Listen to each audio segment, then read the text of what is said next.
I had some messed up threads on my axle. This actually goes on behind the axle nut, but I managed to, actually didn't get it off. I managed to break the axle inside getting the axle nut off, which was good. I mean, it came off. That's what was important. I already bought a new axle and a new axle nut.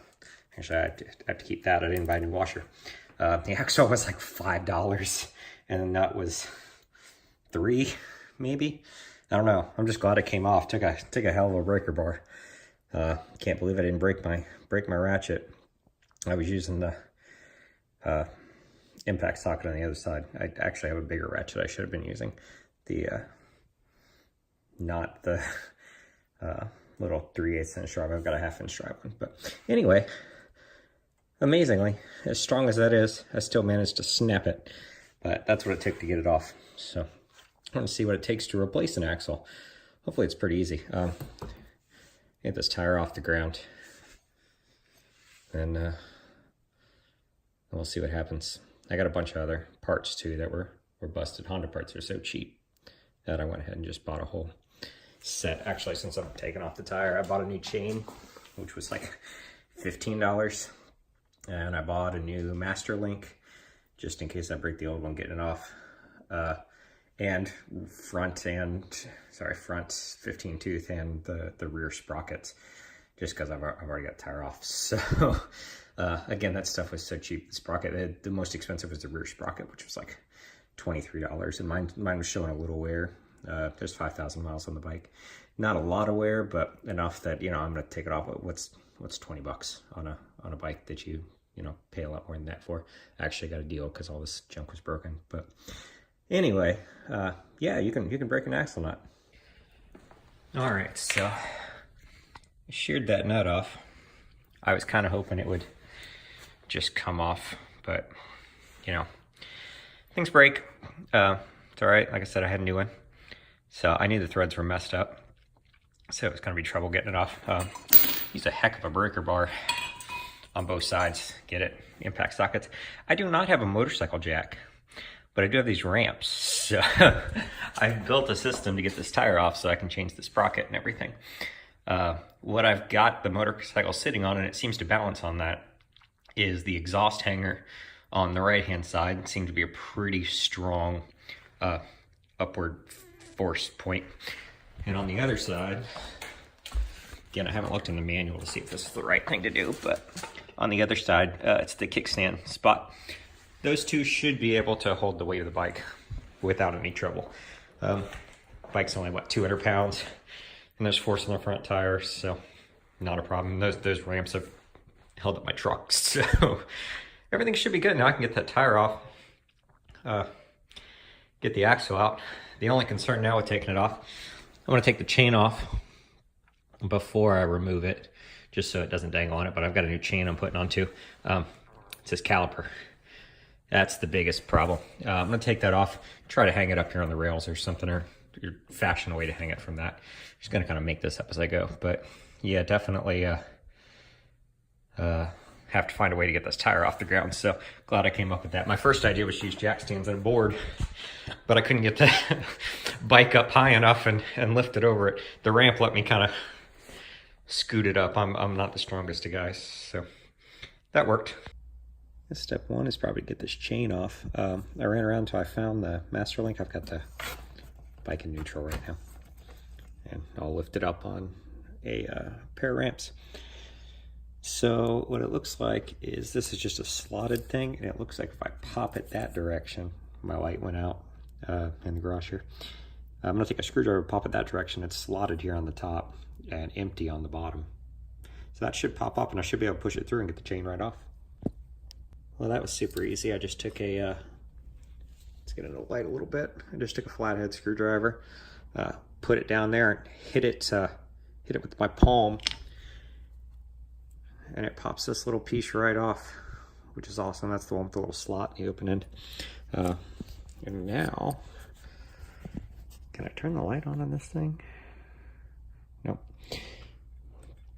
There should be a little shim that pops off here. That's awesome. Came right down. It's awful sticky. So I got those 2 pieces. I bought a new master link too, but it should slide right out the back. And it does. Look at that. Chain off. That's super easy. I love Honda. Okay, it looks like we got to get the brake caliper off. The 12mm bolt there, and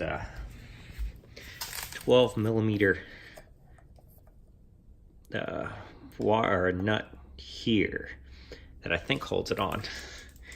Goes from there to there. Let's see, to get to this one, I've got this ratchet with a super long extension.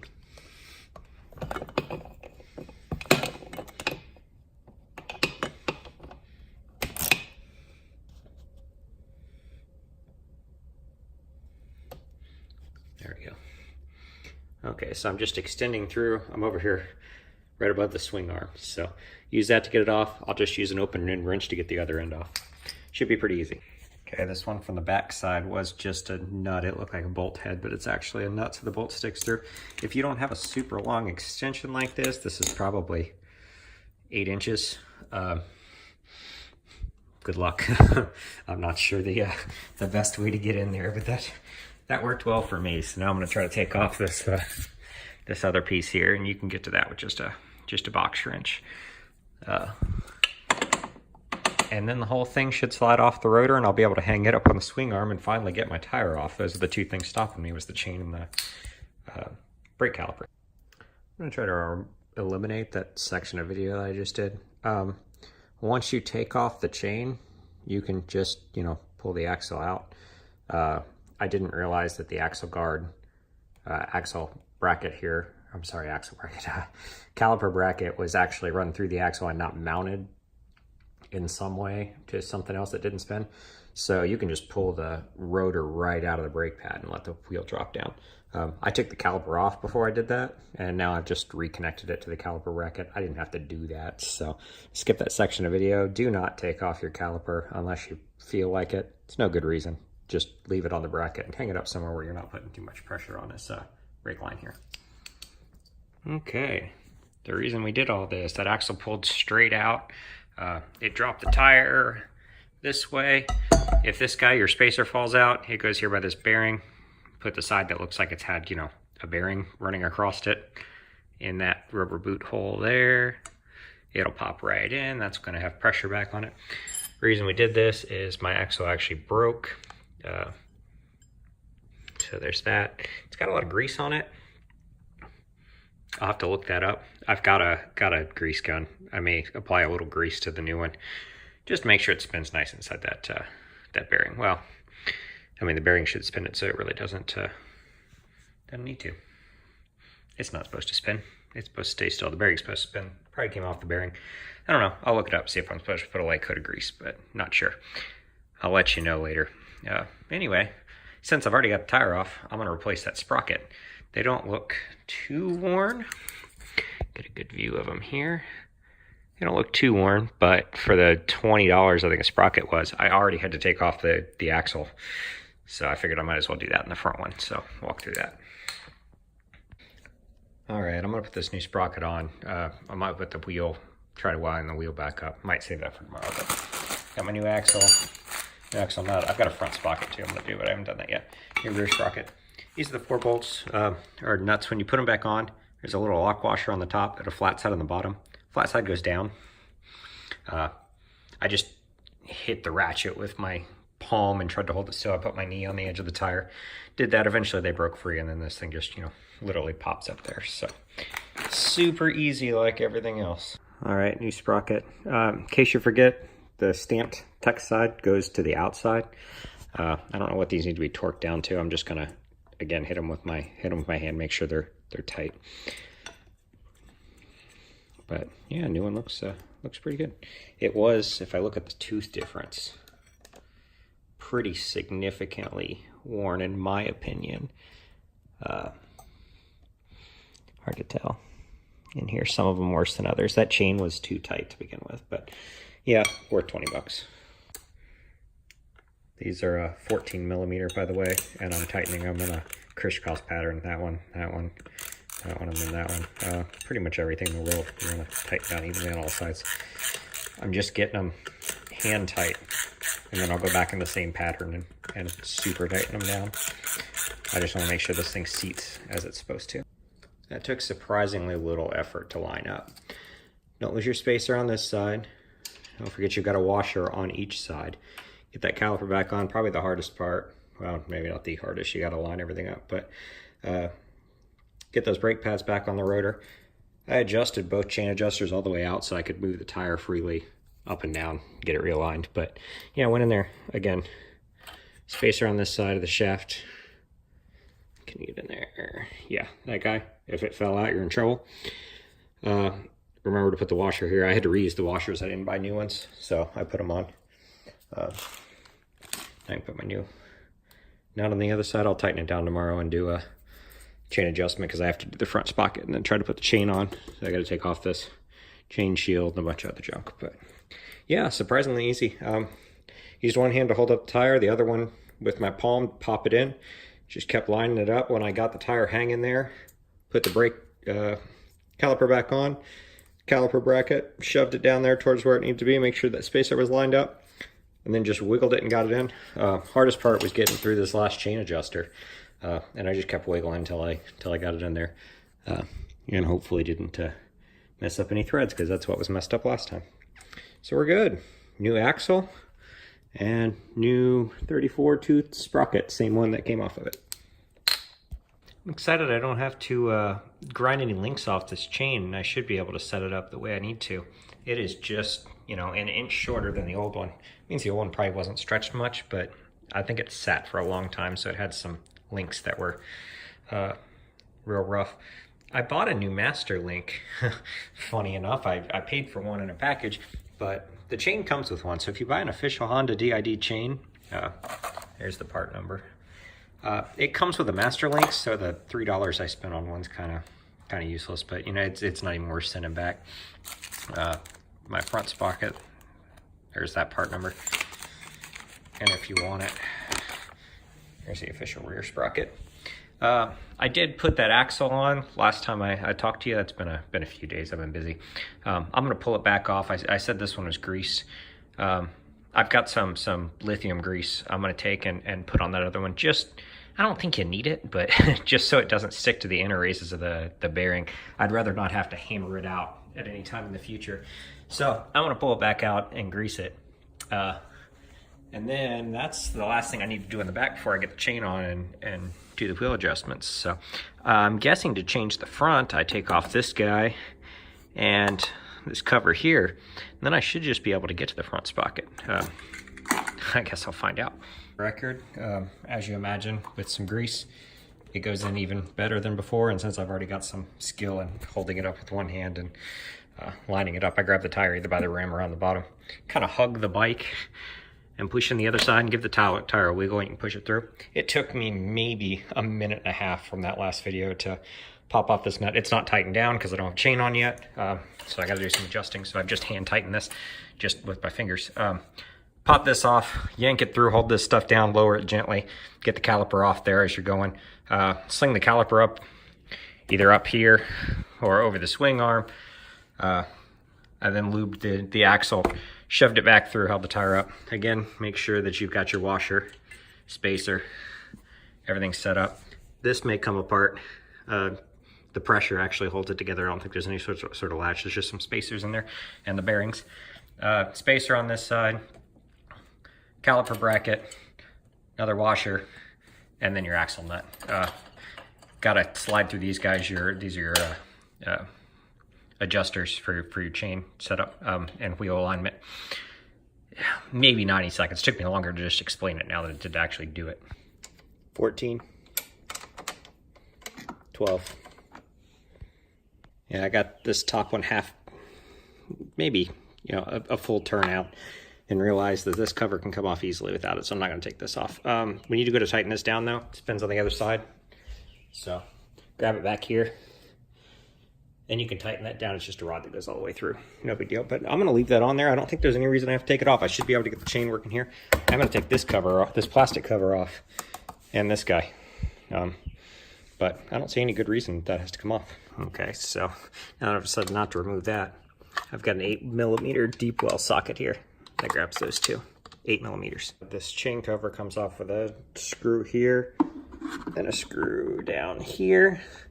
You know, I don't know what they are. My socket set had a little hex driver that was a little Allen socket that was the right size. I'll measure it and tell you, but probably 5mm. I don't know, give it a shot. And then to the other side, there's one here. And that takes off this whole fender and chain cover. And you know what, they tighten that one down like a bear. There may be Loctite on it. Probably shouldn't come off that often. Nope, just tight. It's all right. Boop. Plastic gone. All right. Really need my magnetic screw bowl so I don't lose these. That's going to make it a little easier, right, to get my chain through. When I took this guy off, I didn't bother disconnecting it from the cables because that little latch is a pain in the ass piece of plastic. But, well, I might pop it through there, but you can bend it out of the way too. I might remove it if I don't think I'm going to break. I did remove it, but I also broke a piece of that clip. Should have pulled it out of the way. That was my first instinct. Oh well, it'll hold that cable well enough without it. Two 10mm bolts and that sprocket should come right out. So broke free really easy. I had the bike in neutral. I popped it down and put it into first gear to get those out, but they actually had almost no torque on them at all, so I'm going to make sure I don't torque them down too hard. Make sure they don't need some Loctite or something on them. But yeah, they came off way easier than I thought, so be careful with them. But do put it in gear so it holds the bike still for you. To hold this in, once you get those broken loose, you can push this gear back. This won't come off. It'll keep it from falling off. So you got to turn it a little bit, then it comes free. So that's just a locking mechanism, which is really good. That's why those don't have to be torqued down so much, I guess. Even if they fall off, you've got some time to repair it. Boop, and then the gear comes off. I'm gonna check my shaft bearing and seals. I might pop it back into neutral to look at that. That action looks and sounds pretty good. I'm turning the engine, I guess, or turning the transmission pieces in there. It's not connected to the engine because I'm in neutral. Seals look good. If you ran your chain too tight or anything, my chain was a little too tight for a while, I think. This is what you'll really damage. It'll yank on this, so I wanted to make sure it looked good.